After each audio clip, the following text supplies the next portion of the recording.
Call case number 126950 in the matter of the wrongful conviction of Sharmarke Warsame.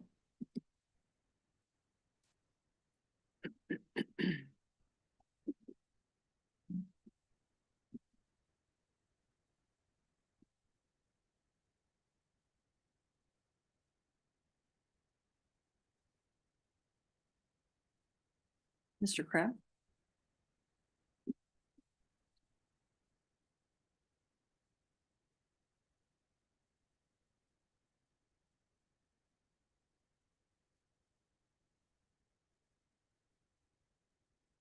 Good morning. May it please the court. My name is Michael Crab. Excuse me. My name is Michael Crab. I represent the claimant appellant Sharmarke Warsame. Appearing alongside me is my co-counsel Daniel Meany, who assisted with the briefs. May I reserve 3 minutes for rebuttal? 3 minutes is granted. Thank you. Thank you. Mr. Warsame was overcharged and overpunished for his misdemeanor crimes. He served 564 days in prison for felony convictions that the state later admitted that it could not defend on appeal due to insufficient evidence of guilt. The trial court below erred by arbitrarily disregarding undisputed evidence that Mr. Warsame had no intent to defraud the two theft victims, Mr. Landry and Mr. Lofquist. The wrongful conviction statute was designed to not only compensate people who are wrongly incarcerated by the state, but also to rein in and to discourage prosecutorial overreach, just like this case. The trial court's judgment should be reversed for that reason. I want to provide just a very brief background on some of the key facts before we dive into the law. In January of 2018, Mr. Warsame's friends stole the contents of 2 open gym lockers. Later, Mr. Warsame used credit cards that he found within that stolen property to purchase gift cards at Target. He was caught and charged with theft and criminal use of financial cards, both misdemeanors. He was also charged with 2 counts of felony identity theft. He was convicted on those counts and sentenced to 12 months concurrent on the misdemeanors, which he had already served by the time of his conviction. Additionally, he was sentenced to 44 months consecutive on the 2 felonies. Mr. Warsame appealed those convictions, and after his brief was on file, the assistant district attorney who was assigned to the appeal agreed to jointly move to vacate the convictions without so much as even filing a brief. It sounds to me like from that factual recitation that he wasn't necessarily overcharged. They just identified the wrong victim in the complaint. That's one way to look at it, and that's the way the state argued it. But the important thing to remember is that it's not so much the victim, it's about elements of the crime. And the elements of the identity theft crime require that the state identify the person who was defrauded by the misuse of the personally identifying information. That's one of the elements of the crime. And the state could not prove, did not have sufficient evidence to prove that Mr. Warsame had the intent to defraud Mr. Landry and Mr. Lofquist. Going beyond that, it's not even clear under Kansas law whether some other entities, such as Target or Security Bank in this case, could even be victims of identity theft. This court held in State versus Euler in 2021 that business entities or anyone that's not a natural person cannot be a victim of identity theft. So that's the key thing to remember there. These convictions for Mr. Warsame were not overturned due to Fourth Amendment violations or improper evidence or speedy trial violation, ineffective assistance of counsel, any other technical procedural reason. The convictions were overturned due to insufficient evidence of guilt. But insufficient evidence is not the same as actual innocence, is it?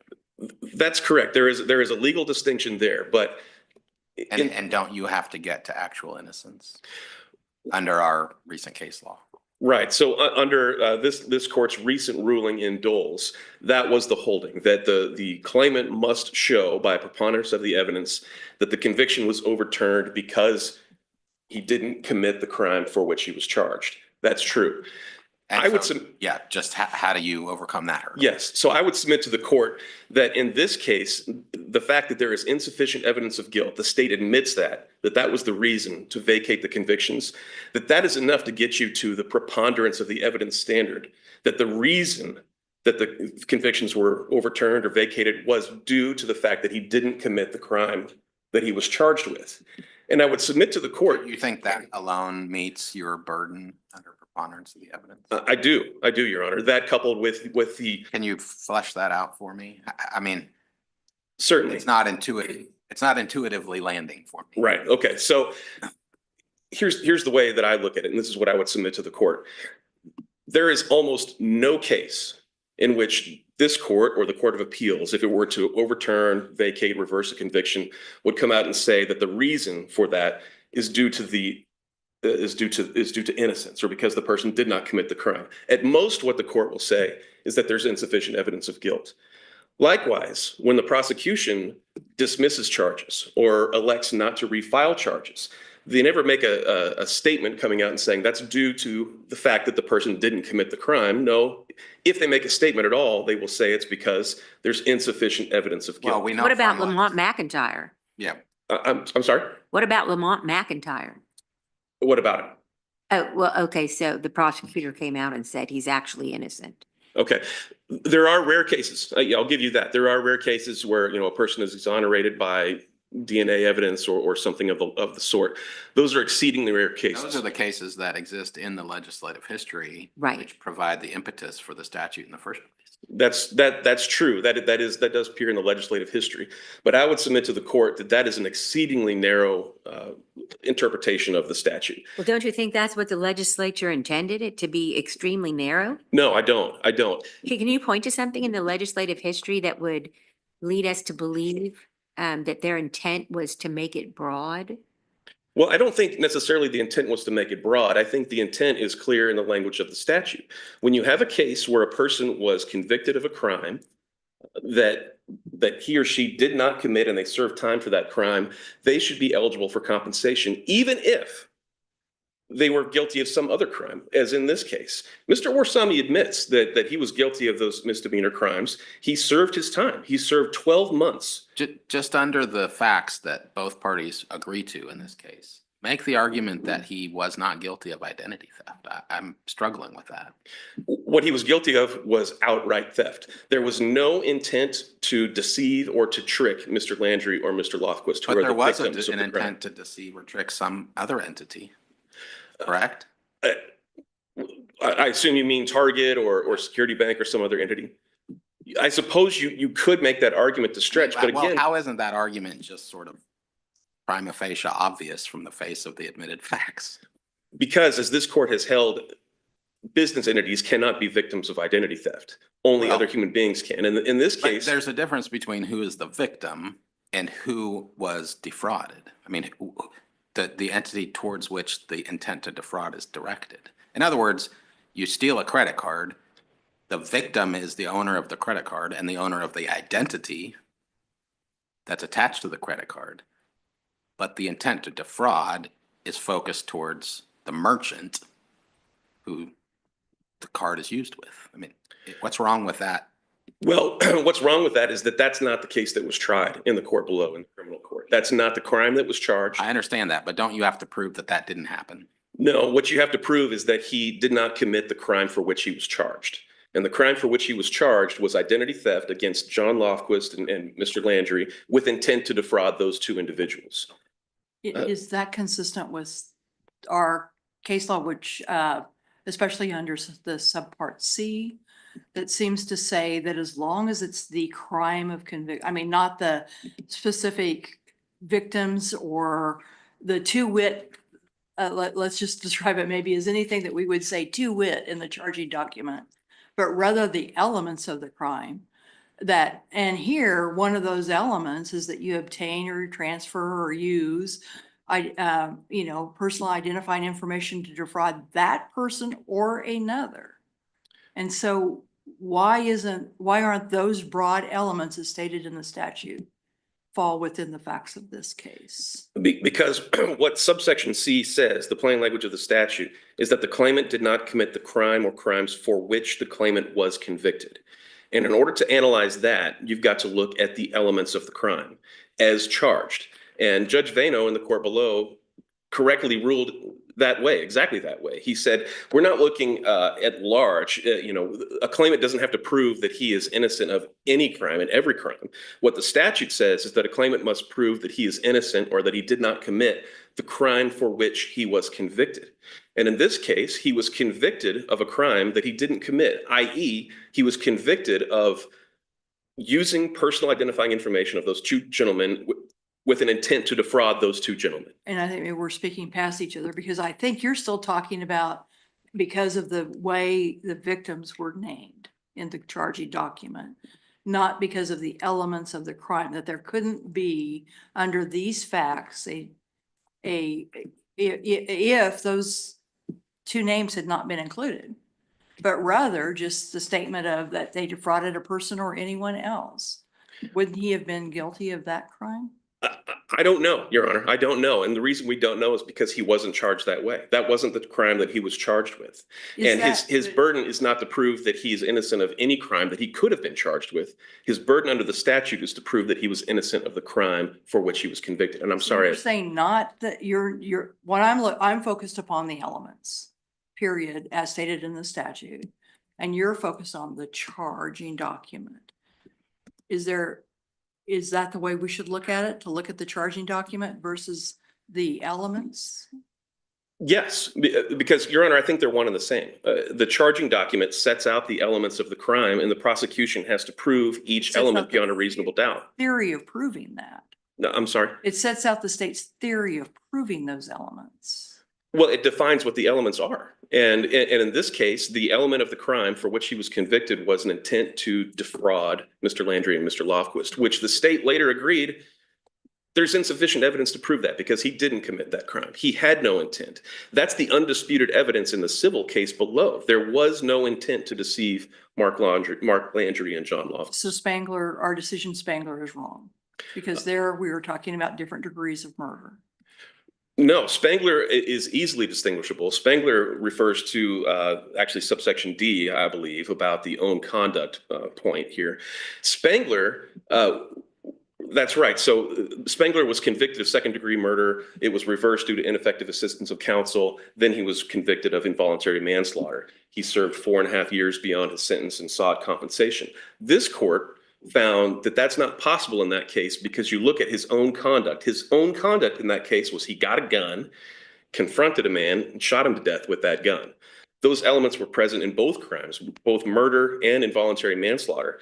And so what this court said about that is that because the elements,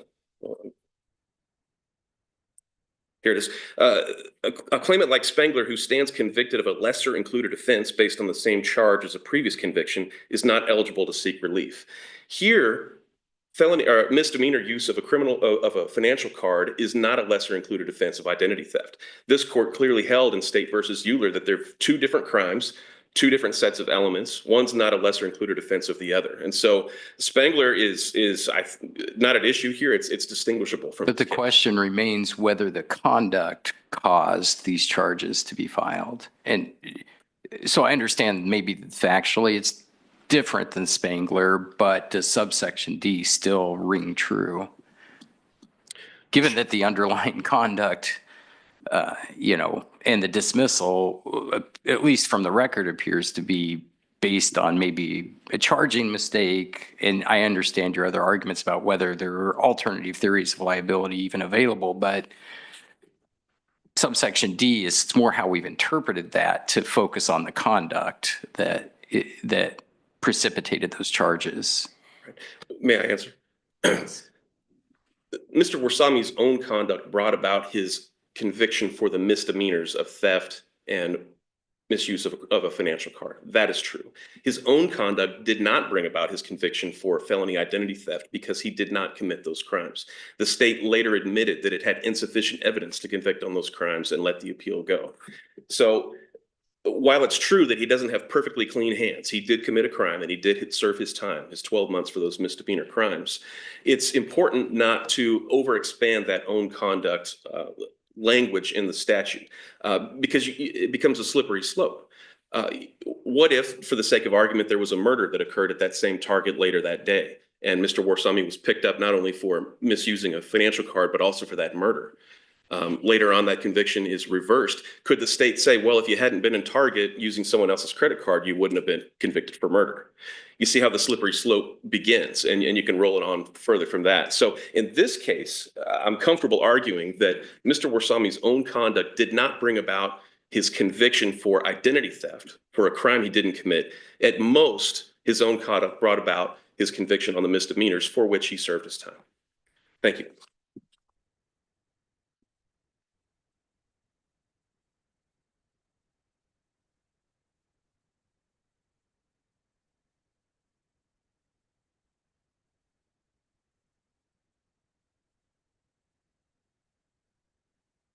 Chief Justice, may it please the court. My name is Curtis Wired and I represent the state of Kansas in this matter.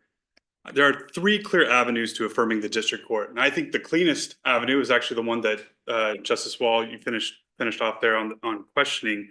It's to apply this court's holding in Spangler and find that Warsame's own conduct in voluntarily taking credit cards that he knew were stolen into Target to purchase gift cards caused or brought about his conviction. In Spangler, you held that those underlying criminal acts can serve as the own conduct in C1D if they are both the cause in fact and legal causation of the claimant's conviction. Just as in that case where taking an AR-15 and shooting somebody was the cause in fact and was entirely foreseeable result, foreseeable result was being convicted of some degree of murder, using someone's credit card that they knew was stolen to purchase items, it's entirely foreseeable to say that that person is going to be convicted of identity theft. So I don't think the court has to get, there are thornier questions on the other cases where you talk about the specific crime, things of that nature, but perhaps the easiest way to dispose of this case is to apply Spangler to the facts. And what about the argument that maybe in terms of foreseeability, your opposing counsel, I think, is arguing that there's just, as a matter of law, not conduct that could have supported a felony identity theft conviction here? How do you respond to that? I guess I don't really understand that point there. That a corporation can't be the victim of identity theft? So I'm not too familiar with the fact that whether a corporation can be the victim of, I have to admit, I'm not entirely certain of that. I actually think that our position has been throughout this civil case that he was guilty as charged and in the alternative. And that's what the district court held, was that he wasn't sure why the district attorney decided to reverse this or to vacate this conviction. I think, and I guess that would move me into my second point here, that the court could hold that the district court did not arbitrarily disregard any evidence when it found that Warsame did not prove he did not commit identity theft. Here, the identity theft statute states that Mr. Warsame had to have obtained or possessed personal identifying information of another person, here Landry or Lofquist if we're looking at crimes as charged, with the intent to defraud that person to receive any benefit. Now, elsewhere in the criminal code, there's a definition for intent to defraud, which is an intent to deceive another person and induce the person in reliance on the deception to assume, create, transfer, alter, or terminate a right, obligation, or power. Well, that's the point, is that he was trying to trick Target. He wasn't trying to trick the owners of the credit card. And I use the word trick as a stand-in for fraud, right? That's what he's representing himself as someone he's not. Well, there's the intent in order to obtain a benefit, i.e. gift cards. The intent to defraud language appears in KSA 21-6107, but the intent to defraud, this inducement, is in a different section. Well, maybe I shouldn't do this, but leaving aside the statutory niceties, right. This is what happened. He took the cards, went to Target. He's tricking Target. He's lying to Target, but the case was not charged that way. That's my understanding of what happened. Yeah, it wasn't charged that way. And because it wasn't charged that way, the district attorney agreed to jointly move to vacate the conviction. Just to be clear, the district attorney admitted at trial, in the civil trial, that not that he was innocent, actually innocent, that he thought the case was mischarged. Those are two Right. entirely different concepts, and your case law requires actual innocence. So that leads to my follow-up question, which is beyond the mere fact of the joint motion to vacate the convictions, was there any additional evidence presented in the civil action below with respect to actual innocence? No, Let me ask you this, you know, in the statute that defines identity theft, 2160-107, subsection A12, obtaining, possessing, using personal identifying information belong or issued to another person with the intent to, and let's not talk about subsection 1, which is defraud, but with the intent to misrepresent that person in order to subject that person to economic or bodily harm. Does it fit that definition? no, I believe it was charged under A1, so, but I think, you know, just shooting from the hip here on that, I think it could fit that definition, but honestly, I would have to give that some more thought, Your Honor. I can't give you a definite answer on Okay, that. but if it was charged under A1 and as, you know, is he actually innocent of violating with the crime? Okay, so do you agree with your opposing counsel that it must be the charged crime and not the statutory elements, as the chief was asking? No, I disagree with that. I think it has to be the elements of the crime as they're stated in the statute. So And what support do you have for that? that's our textualist argument, that if you look at C1C, there it says crime for which the claimant was convicted. The phrase that they emphasize, for which the claimant was convicted, simply, in our opinion, signifies the crime of conviction, i.e. Okay. the crime that precedes it.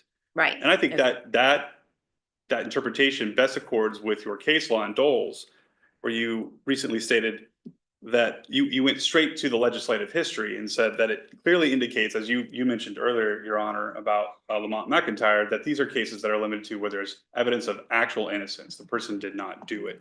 So in this case, to say, well, a perceived charging error is why the person's conviction was reversed. I'm sorry to interrupt, but just in other words, I take your argument to be that,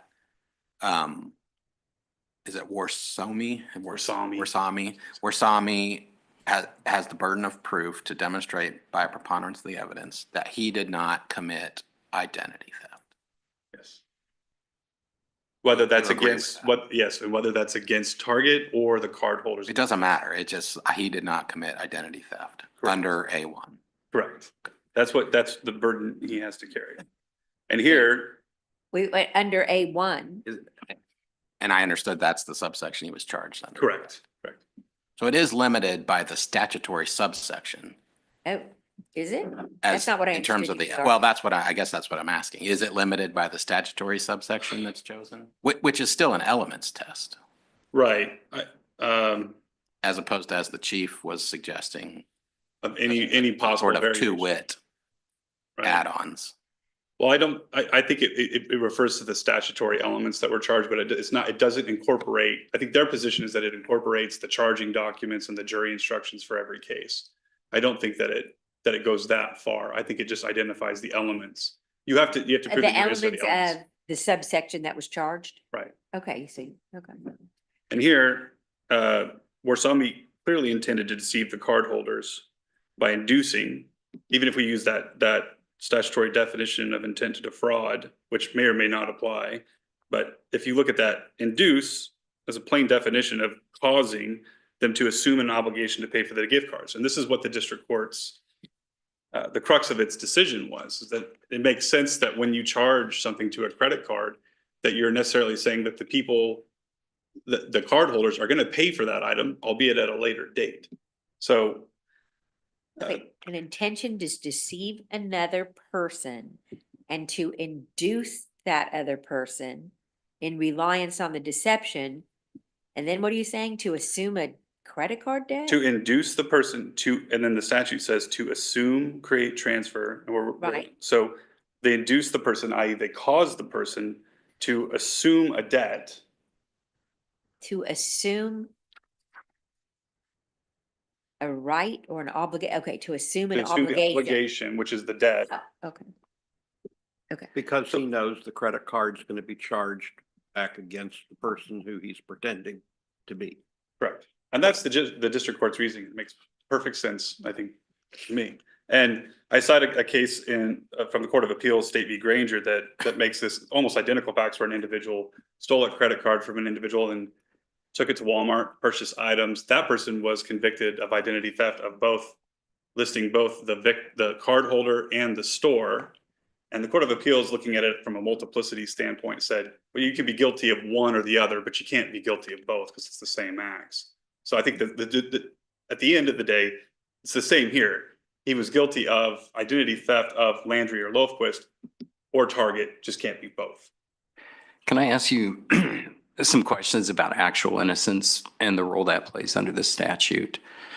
It seems to me that the statute contemplates that if a conviction is reversed on appeal and then it goes back and it's retried and the defendant is found not guilty, they are entitled to compensation.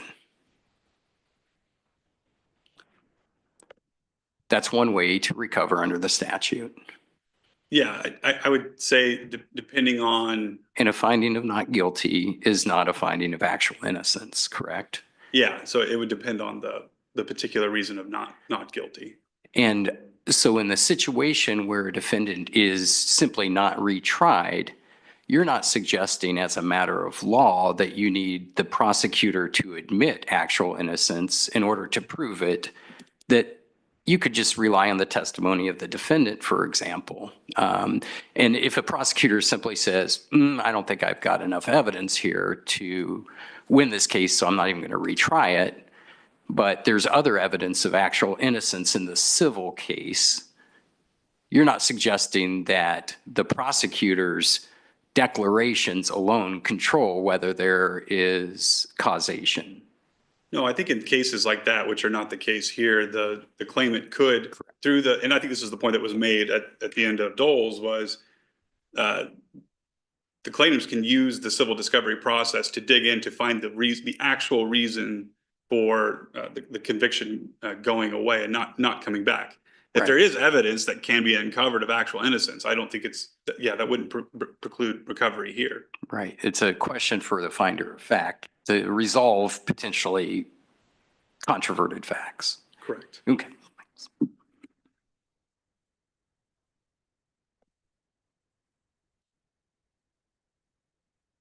So finally, the last clear avenue I think this court can go down to resolve this case, which we've kind of touched on already, is its decision in Dole's, which held that and hold that Warsame has failed to show that his identity theft conviction was reversed and vacated because he was actually innocent.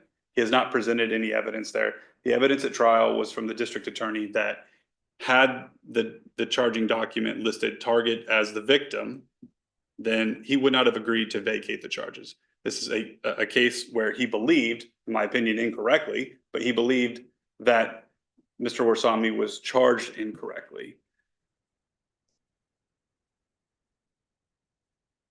Yes, unless there are any further questions, I'll just, are there any further questions? I'd ask that this court affirm the district court. Thank you. Thank you. Mr. Crabbe, you reserve 3 minutes.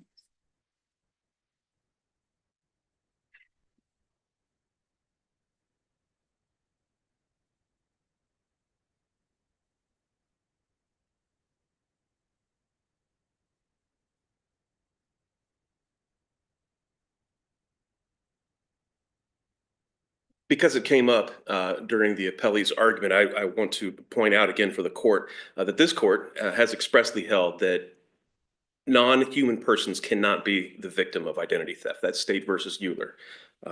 State versus what? Euler, E-U-L-E-R. And I don't have the site, but it's from 2021. And I can find the site later if the court wishes. Do you agree there's a difference between a victim and a third party who was defrauded? Yes, I do.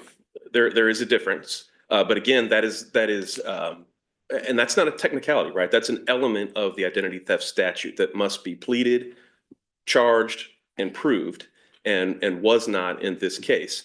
And it's telling that the prosecution agreed to the vacation of this conviction after he had only served about a year and a half of a almost 4-year sentence, and then elected not to refile those charges. Would you agree that in the civil case below, the only evidence that you put on that your client was actually innocent was the reversal and the vacating of the criminal convictions themselves?